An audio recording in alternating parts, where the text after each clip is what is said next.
So sometimes the smallest changes can make the biggest difference. And here, I think I've achieved that.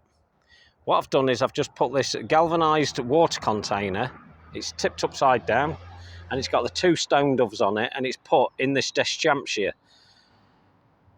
And it looks really nice, and it's just such a simple change that's made all the difference to the look of this. Now, I know I'm working on this area at the minute, and there's lots of changes at the moment, and I just thought I'd show you that. So if you're a newbie, newcomer to it, it's worth seeking out little things like this, because you can pick these things up all over the place, and the easiest way to do that sort of look is with a galvanised dustbin. You could turn that upside down and do the same sort of thing in a border.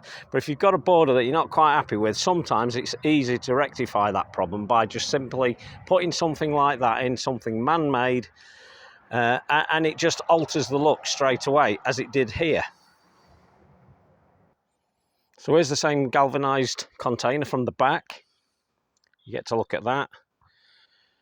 And again, it looks great. It looks great with that euphorbia, which is still young, and next year it'll be twice the size, but that will continue to look really good. So that euphorbia will look like that euphorbia there. So it all adds to the interest. So while I'm on, I might as well show you this again. This is a ring bale feeder. It's for a sheep, not the cow ones. And it's just a simple thing that you could put in. A little bit more expensive, these sort of things. So if you're on a budget, maybe don't go for something like this. But again, it's a point of interest. Something to change the border. So although this bit here is not going to remain like this, this is going to be the wildlife area. That's the dustbin that I've just talked about. So you can get an old galvanised dustbin. You could do what I've done there, which is that's actually for the birds to have a drink from, and simply put that in your border, and it would look equally as good. Just try not to hide it away when you do something smaller like that. There's another container there. I do collect a lot of containers because I quite like them, and then I add them to it to make the border look different. So that one might stay there because it will look good with that rheum next year, and when this becomes a pond, it'll look even nicer. So another point of interest I've got is the oak barrel.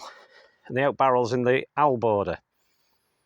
And that looks really nice. And again, there's another sheep feeder behind it, but that's another point of interest. So something man-made in there, looking good, which alters the whole, without, to be quite honest, without that oak barrel in there, that border would have a completely different look.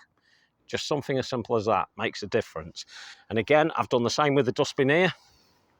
I've raised this.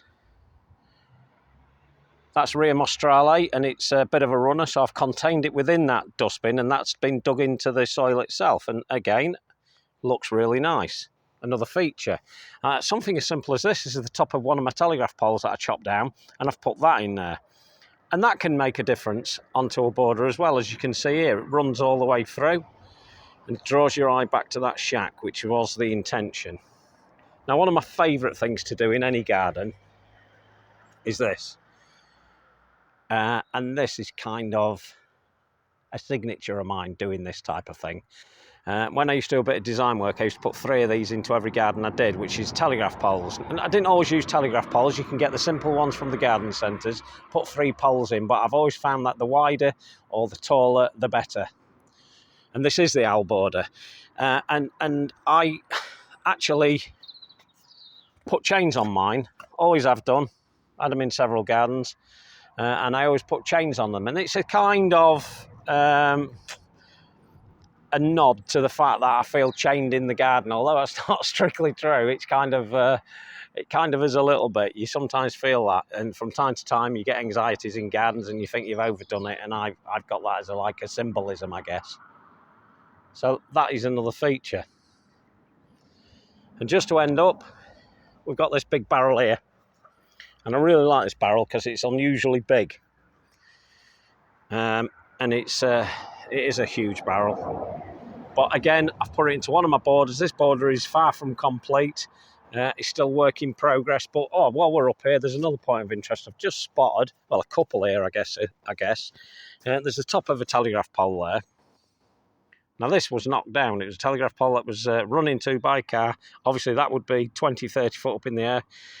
I took the opportunity and got this one, and it's just simply stuck into the ground. And also, I've got this here, and this is another cow drinker. No longer good for cows because it was leaking.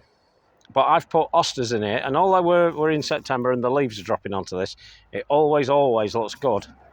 And I very, very rarely have to water that because it contains so much soil in there that the water that is in there seems to remain in there. So the Osters always do well. So, there we go. A few points of interest for you, just to consider if you're new to gardening. I'll talk to you on the next one. Ta-da!